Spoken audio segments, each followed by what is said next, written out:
Hi guys, welcome back to my channel. So in today's video I thought I would talk about the top 5 unpopular brands. And when I say unpopular brands, I don't mean that nobody likes them. I just mean, when I say unpopular, I mean more not as popular. It's just hard to say not as popular in the thumbnail, but basically the brands that aren't Louis Vuitton, aren't Dior, aren't Gucci, aren't Celine, because even though Celine is like understated, still it's very popular now, especially just kind of more like lesser known bag brands, let's just say that. But of course I know that these brands too have their own kind of loyal following, so if you're one of them, then you're just one of the OG originals. Okay, so let's just jump right into it. Let me just put a little disclaimer really quick, is that these brands I don't have as much knowledge in, like the history or I just know kind of like the general knowledge of them that most people would probably know. So please don't criticize me if I get anything wrong or if I pronounce anything wrong. I'm really sorry. So the first one that I'm going to be talking about is going to be Telfar. So this is what the bag looks like right over here. Let me just tell you really quick, the first time I ever saw this bag like out in person, I honestly thought it was a Charlotte Tilbury brand, because when you look at the logo it literally looks like CT. So I was like, is this like Charlotte Tilbury's like side hustle where she's coming out with bags to come out with her makeup? That's genuinely what I thought for like months. I was like, I never heard about this bag and I just kept seeing it over and over again, and I'm just like, what is this? And then I finally like really looked into it and it's like super popular. So a couple things about this brand is that the bag is made of 100% vegan leather, which is why it is a little bit cheaper. So my favorite is the mini version of it, or I guess the small size. It looks like this. I think it's so cute. So what they're famous for is not just the vegan leather, but it's the fact that it always sells out. They constantly come out with new colors, but the moment that they release, they just immediately sell out. So in general, you have to be pretty lucky to be able to get it when they launch their new colors. And they had this recent collection with like an UGG and Telfar collab, which I honestly thought was really cute. A lot of Korean like K-pop stars that I was following had it. I saw a couple people inside restaurants have this bag as well. The brown UGG version one would probably be my favorite out of the whole collection, but I actually really wanted, I was like this close to buying the sage green one. I was gonna buy it on StockX, which is like a resale site, but then I decided against it just because I wanted to use that like $350 towards something else. Yeah, I actually really like it. After I started finding out more about the brand, the owner of the brand, I believe this brand started in New York. So this brand is like low-key, but it's like kind of, if you know, you know. Again, initially when I first saw this brand, I honestly had no idea. I thought this was honestly like a random, if it wasn't a Charlotte Tilbury like free bag with purchase, I also thought it was just kind of like a Nordstrom brand, you know, like BP and stuff like that. That's what I thought. And then after I looked into it, I was like, okay, wow, so this is like an actual thing, and it was like super popular, but I wasn't in the know. So if you guys already knew about it, if you guys own one of these, like congratulations. I love the color stories that they come out with. I think it's super cute, and the price point is really good for the small one. It's around like $350, which I think is awesome. But yes, so that is my first bag. Alrighty, so the second bag that I'm going to be talking about is actually the brand Mansur Gavriel. Oh, this is like really hard to pronounce. They're actually really popular for their bucket bags, if you guys have never seen it. I remember when I was like a freshman in college, so that was like years ago, the bucket bag would always be sold out. Everybody really liked it. It was like super understated. Their logo is like very low-key. It's similar to like Celine, where it just says Mansur Gavriel like in small letters on the top and like the center of the bag. But I actually really like their lady mini messenger bag. I think it's super cute. I love that it's a crossbody, but it kind of has backpack aesthetics to it, and the leather looks really soft. So the inner lining is suede, and then the outside is actually calfskin leather. I like that they have like multiple different colors, but my favorite would be the beige one for sure. I feel like this bag is a very kind of like low-key nice bag. You can do this casual. I think this would really be good for travel, because I know some people don't really like to wear like brand names when they travel abroad, just because you don't want to be targeted, which I totally understand. I don't normally feel that comfortable bringing like any of my Louis Vuitton bags or stuff like that. If anything, like my Prada would be like max, because it's nylon, I don't have to worry about it. So I actually really like the lady mini messenger bag. I actually want to try it on in store. I've just seen like the pictures online and I really like it. So the tier above this is going to be Burberry, and then I know Burberry just came out with their kind of version of a classic flat bag. It's very similar to the Carl bag, but that's actually not the bag that I really like. The bag that I like is called their Olympia pouch.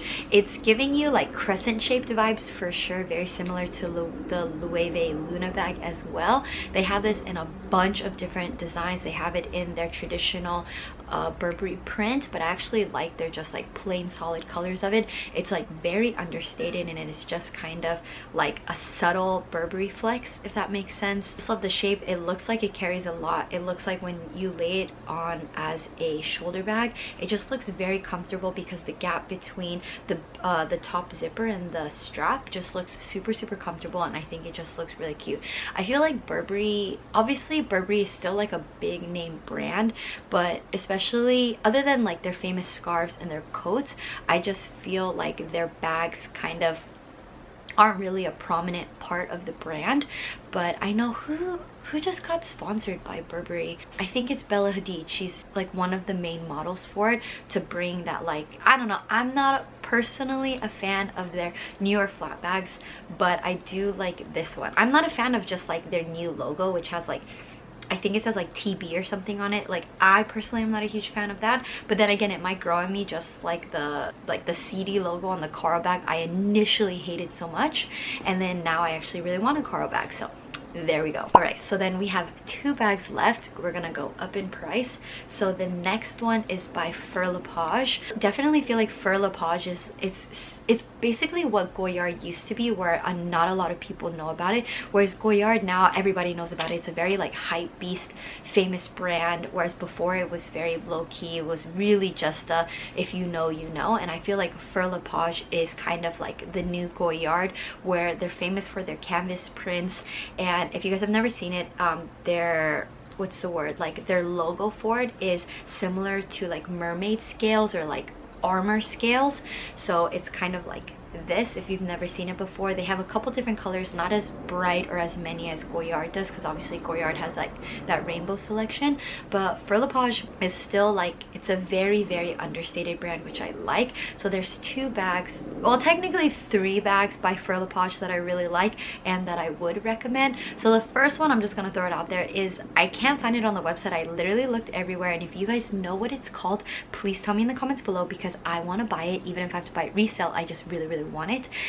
It's the bag that Camila Cabello has, and it's just like a perfect little crossbody bag. It looks big enough that you can put your phone and a card holder in, but small enough that it's just like very easy to use.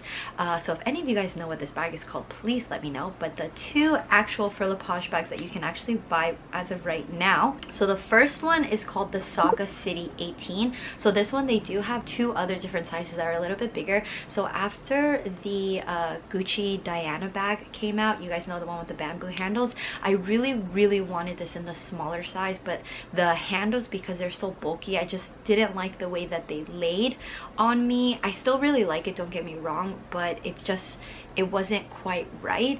And the Dior mini book tote, it was just too overpriced for what it is, and it doesn't have a strap, so that was a no.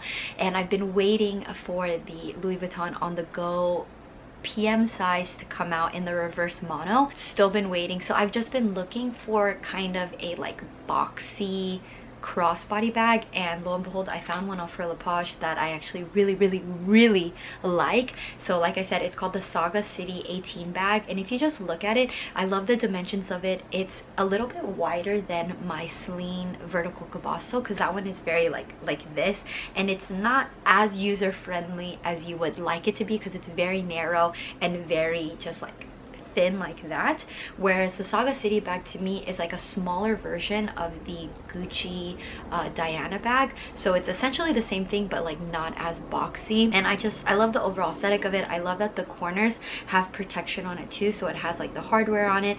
It's just I just feel like it's so cute, it's so perfect. So I definitely want to try this bag on the next time I go to the mall. The second bag that I do really like from Fur La Page is called the Hands On 17 bag. I love that you can hold it as a clutch and at the same time wear it as a crossbody. It doesn't look like the straps are removable, which is honestly fine. The reason why I really like this one is because my old wishlist bag was the Goyard Cap Vert bag. I specifically wanted it in green, and I just like I wanted that bag for like 5 years. Like when I was in like my freshman year of college, I really wanted this bag either in red or the green color, and then I just ended up like kept putting it back because the shape was very similar to the Gucci Soho disco bag, and I just couldn't justify it being the same shape. Whereas this is literally giving me Goyard Cap Vert vibes. They even have this in green, which is the color that I initially wanted. And I'm just a bag collector, and I just want to collect bags from like a bunch of different fashion houses, and I definitely want to add a couple for La Page bags to my collection. I know a lot of people really like the Daily Battle is the most popular one, which is very similar to the Louis Vuitton Neverfull, which is a really good alternative. The Hands on 17 I think is really cute, and they have it in black, green, and blue. Alrighty, so the last bag on my list is, it is popular, but it's definitely not as popular as like if you put like Louis Vuitton, Chanel, Dior, Fendi, Gucci, like this brand as for bags, I definitely would feel like it would be below like top 10. Like I definitely feel like Longchamp bags are even more popular than this bag, and it's going to be the, I'm gonna say this wrong, and I even looked up a video how to say it properly and I just can't, right? I'm not Bulgarian, okay? So it's Bvlgari. You have to say like Bvlgari. Obviously, they're super famous for their jewelry. Lisa from Blackpink is a brand ambassador. I definitely want to add a necklace for sure one day, but their necklaces run like 3,000 plus, so it's just not the right time right now. But their Serpentine Forever crossbody bag is just, I honestly really wanted to buy one like 3 years ago. It was before the pandemic. They had this baby pink color, which I thought was stunning. Imagine like sakura, like the cherry blossom pink color in a bag. This was it. Their signature one is definitely this kind of like emeraldy forest green color, which I think is really cute. They constantly come out with different colors. I know right now they have this like salmon orange color and kind of like this muted red color, which I think is really pretty too. My favorite thing is that then certain color bags, the head of the little serpentine changes, which I think is really pretty. So on the pink one, it had like a pink head, or it has like an orange head, but normally their signature one, because if you get like a white bag, they have ones with the white head, or they have ones with the black, green, and white, I guess, on it, which just kind of makes it pop. I think it's super cute. The leather on it looks so smooth, and it looks like you can carry actually a good amount. I definitely wanted to add one into my collection before, but now I just kept like putting it back. But I do eventually want to add a Bvlgari bag into my collection, just because like I'm a bag collector. Like I said, I'm not like the type, I mean, it'd be nice, right, don't get me wrong, to just have like a shelf full of Chanel classic fabs, and I love Chanel, don't get me wrong, but I'm just really not looking at Chanel right now. I think the next time I look at Chanel will definitely just be if I ever go to Japan again to go to like the vintage shops, then I probably will start looking at Chanel again. But it's just, the prices are just too crazy right now, and it's not even that I'm like banning Chanel right now, it's just I would rather spend my money on something else. Whereas like when I look at Chanel prices, I honestly just like feel bad. Like when I look at a $5,000 bag that's literally a wallet on the chain, and I'm just like, yeah, no, unnecessary, totally unnecessary. It's just like, it makes me sad. Like it doesn't make me happy anymore, it doesn't make me excited, because the prices just kill me, so I don't even look there, which is fun for me now because now I have more opportunity to like explore other brands, which I'm really excited about. So I definitely want to add a Bvlgari piece into my collection. Maybe by Christmas time or even next year would be really nice, just because like the Serpenti bags are just like so iconic and signature, and yeah. Alrighty guys, so we have come to the end of this video. Thank you so much for watching. Do you guys own any of the bags in my top 5 of just like not as popular brands, or do you guys just like are purely just diehard Louis Vuitton, Dior, Gucci, Fendi, that's it? You guys don't like shopping anywhere else? I was gonna include Loewe into this, but I feel like I just talk about Loewe so much. Like definitely Loewe is not as popular as those brands as well, but I just felt like I just always mention Loewe. You guys know my love for Loewe, and Loewe definitely does have a following in Europe and in Asia. It's just they don't have as big as following in America, right? Because like even in Mexico or just like South America, I feel like Loewe is pretty big, but it's just here, so I don't really feel like that counts. Let me know in the comments if any of your guys' wishlist bags are on this list, and as always, if you guys enjoyed this video, please don't forget to give this video a thumbs up and don't forget to subscribe. It really helps support my channel, and I'll see you guys in my next video. Bye guys.